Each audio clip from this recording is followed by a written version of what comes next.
me when, guys.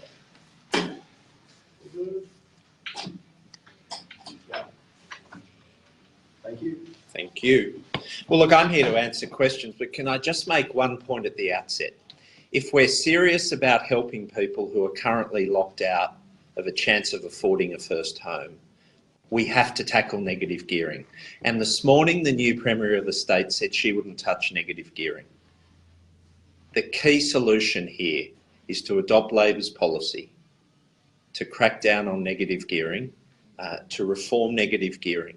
That's the number one solution. There's plenty the state government can do on its own, and I'm happy for you to ask me about my ideas there. But the crisis of housing affordability in Australia's largest city, the solution must involve negative gearing reform. And the Premier is sticking to a failed solution here. Her mantra that supply is the only solution, boosting supply. Well, the state's boosted supply and housing's less affordable than ever. Less affordable in Sydney than in London, less affordable in Sydney than New York. So the Premier, if she's serious about her day one vow to help people seeking to buy a first home who are currently locked out, has to drop her failed solution and embrace new solutions. And first and foremost, that has to involve negative gearing reform. I'm happy to take your questions. What about Barnaby Joyce's suggestion that people should just move out of Sydney and Melbourne? Well, how out of touch is Barnaby Joyce? 4.5 million people in Sydney, over 2 million in Western Sydney. They're not looking for Opera House views, Barnaby. They just want a home to call their own, and they're currently locked out. Barnaby Joyce couldn't be more out of touch with the dreams of an entire generation of young people in Sydney who face the prospect at the moment of never being able to afford a home here.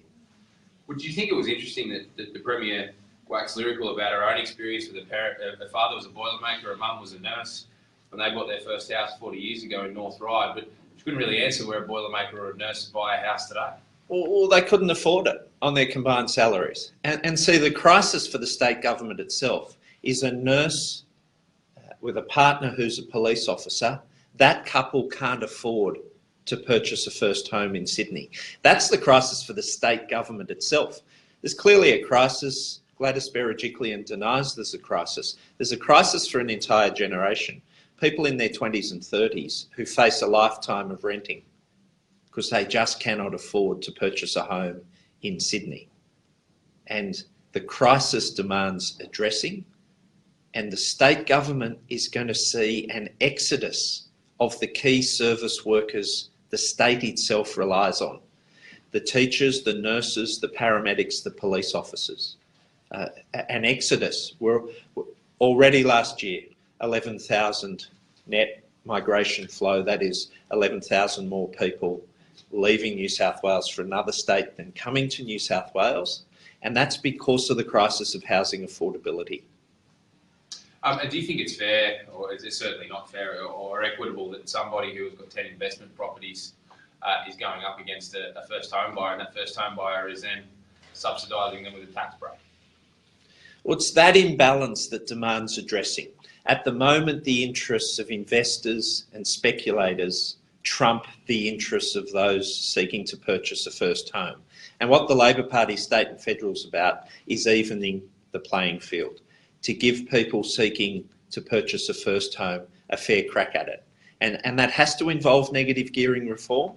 There's a whole bunch of things the state jurisdiction can do as well. But the biggest single answer to the crisis of housing affordability is to reform negative gearing. Do you also do you think that it's interesting that the Treasurer Gladys Berejiklian, Premier Gladys Berejiklian, probably thinks that politically it might be a little bit, dicey if she starts hitting her base, who may have, 10, 12 investment properties? Well, she should listen to a planning minister. I mean, she's now at odds with Rob Stokes. Rob Stokes belled the cat and said negative gearing has to be addressed. Now, the person in her cabinet who knows the most about Sydney's housing market is Rob Stokes. She's now at odds with her own planning minister. I think she'll have to find him a new job in a reshuffle, because her planning minister has a different view to her and has said that negative gearing has to be reformed. The Premier isn't really saying how she is going to address housing affordability. No. Do you think that's a bit of a cop-out, seeing that she has been the Treasurer for 2 years? Well, I think, see, when you stand up on day one as Premier, really you got a blank sheet of paper and you get to nominate, and in introducing yourself to the people as the new Premier of the state, you get to nominate what your personal priorities are.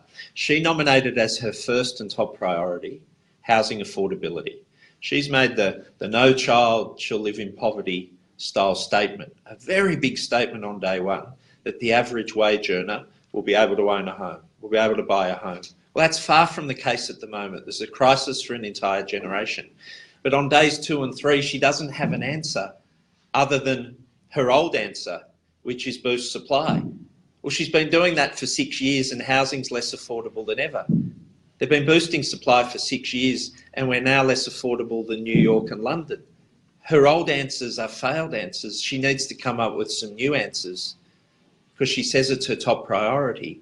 That's why I'm disappointed that she won't join her Planning Minister, Rob Stokes, in pushing the federal government, her close colleagues, to reform negative gearing.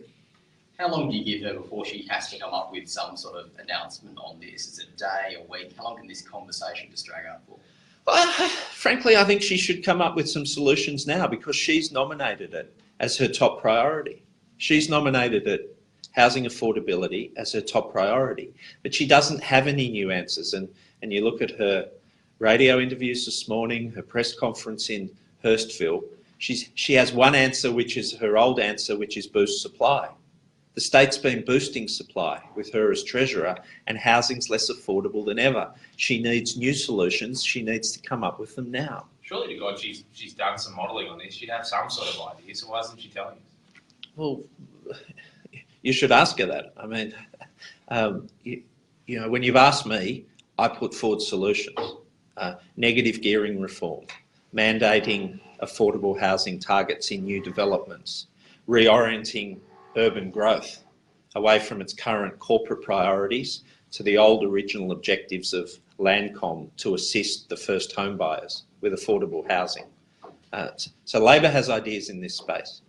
The new Premier doesn't as yet. Thank you. Thanks.